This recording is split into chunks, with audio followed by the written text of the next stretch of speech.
Well, that wasn't long. Pokemon Go, the new mobile app taking the world by storm. You put the app on your phone and you drive around or walk around with your GPS on, and you essentially find little Pokemon, then you flick the ball on your screen and it captures it if you do it right. And then you collect the Pokemon, and then you can level up and all that stuff. But you actually get to walk around. There's exercise involved. Sounds like a good plan up front. But I thought to myself, pharmaceuticalized Americans, fluoride in the water, propaganda everywhere, dumbed down in the schools, public school system. This probably can't end well.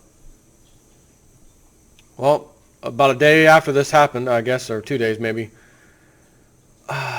Not just one bozo, but two bozos. This is a 2-for-1 bozo maneuver. Two men fall off cliff while playing Pokemon Go. I saw the headline. All right, someone's joking. Someone's joking. It's The Onion, right? They do nice skits. No. NBC. Excuse me, NBC. Two men fell off a cliff Wednesday in San Diego's North County while playing Pokemon Go, the Encinitas Fire Department confirmed. San Diego lifeguards reported that someone had fallen off a cliff at East Street around 1:12 p.m. You sure that's not the global economy you guys saw? Okay. When the Encinitas Fire Department arrived, they found a man around 80 to 90 feet down the cliff on the beach. Crews found a second man who was unconscious about 50 feet down the cliff. Well, are you sure he was unconscious, or was he playing dead/unconscious because he was too embarrassed by what had just happened? No, the truth is, they're really hurt.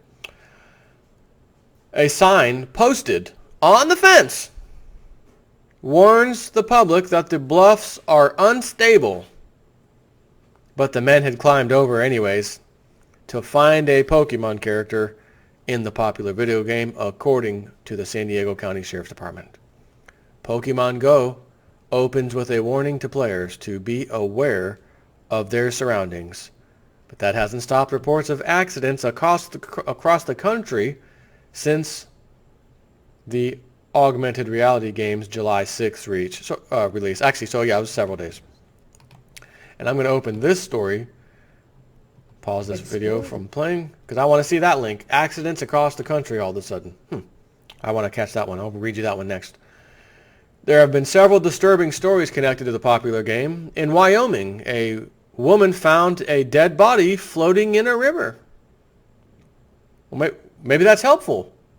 Oh, I was playing what happened, man? I was playing my Pokemon game, and I went down the side of this little trail, and there was a Bulbasaur right in the edge of the water, so I went to flick my little fake thing on my phone to catch it when I noticed something floating, and at first I thought it may have been a alligator or something, but it appeared to be a body, and when I got a closer look, he had his phone in his hand with a motion of flicking the Pokeball. I just want to slap the shit out of people sometimes.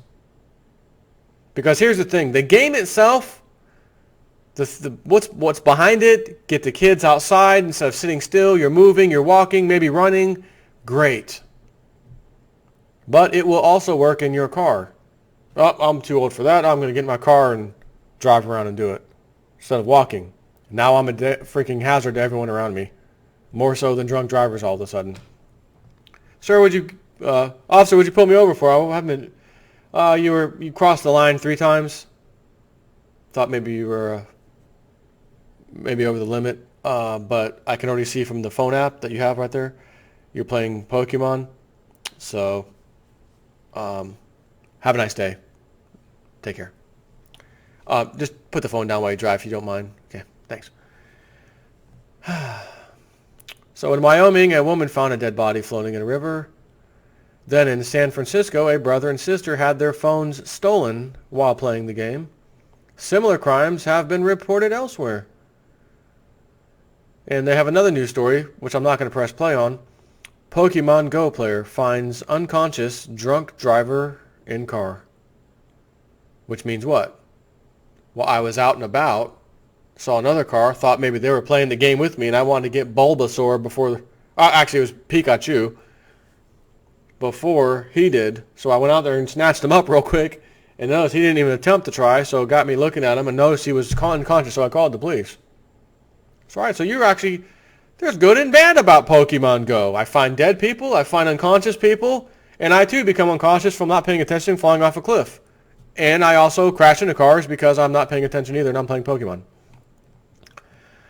Ankle injuries, mishaps with revolving doors, and walking into trees. Come on. This is painful.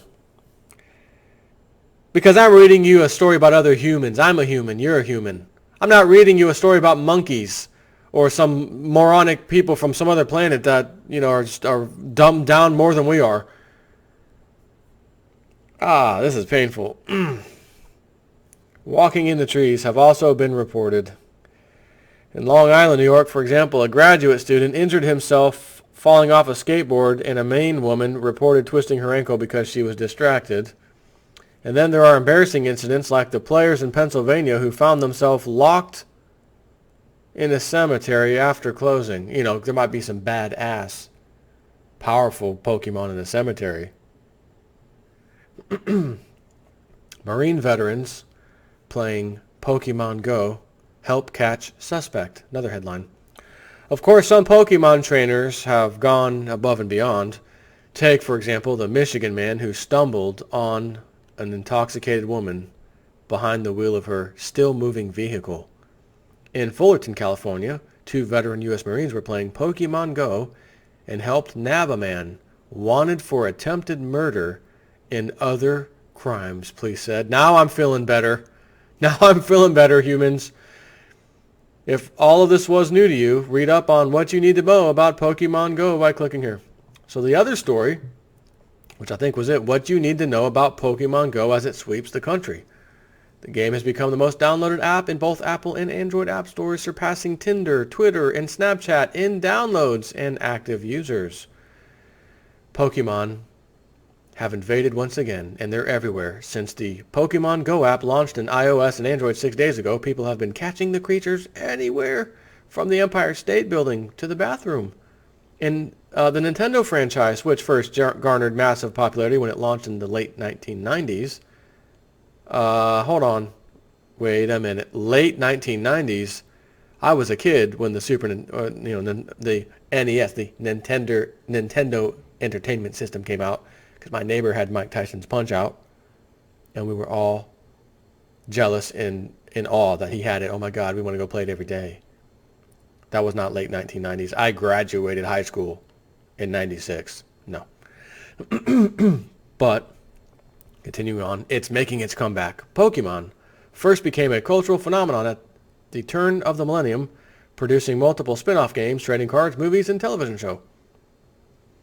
Pokemon Go is the franchise's new edition, and the free game has been sweeping the country since its launch. It has become the most downloaded app. Blah, blah, blah. We already talked about that.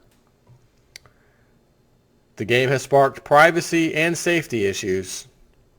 On the digital front, some users have become concerned about the game's access to its players' Google information, like your email.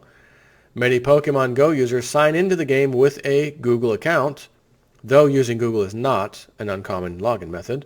The app has asked players to allow Nintendo full account access.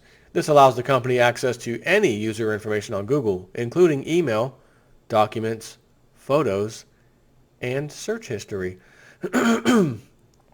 This poses a security risk for user information, especially if the game, which has millions of users, were to get hacked. Let me guess. Old JSnip4 will be doing a video in the near future about the stupid software getting hacked, which I normally don't cover those nonsense stories. The game's popularity has also prompted warnings from law enforcement across the country. Though the app opens with a warning to players to be wary of their surroundings, players have reported accidents or injuries that occurred because they were not looking up from their phones when off wandering. While some crazy stories about the game have proven to be hoaxes, players have nevertheless encountered trouble when trespassing or wandering into dangerous places in pursuit of Pokemon. Police in Oregon reported receiving a call that a man had been stabbed while walking and playing the game on his phone. The Missouri Police Department also wrote on a Facebook post that they arrested 3 teens for armed robbery, writing that they believe the teens lured victims to their location through Pokemon Go. The game allows users to leave modules in the game that attract Pokemon and subsequently players on the prowl to catch the creatures. In Wyoming, a teenager found a dead man's body floating in a river when she was searching for water Pokemon. Some places designated as landmarks in the game are asking players to show respect and refrain from playing at their locations. Though the game allows users to capture Pokemon all over the country, some places like the Holocaust Museum in Washington, D.C. have asked players to look up from their phones. The museum's communications director told the Washington Post that they are looking into getting the Holocaust Museum excluded from the game. Oh, great, we got some new customers. Finally, we haven't been doing good for the last few months, man. Not looking like we can keep the doors open. Man, we got an influx of people today. Barbara, come here. What are they doing? All of these people are on their phone looking down. I thought they came to the museum to see what was in here. What's that? Oh, they're playing a Pokemon game. Why are they in here then? Oh, they capture... How do they capture something that's not... What do you mean? Oh, it just pops up on their phone like it's here. Yeah. Oh, okay. I'm going to have to ask you bozos to get the F out. Have a nice day. Pokemon Go. Here we go.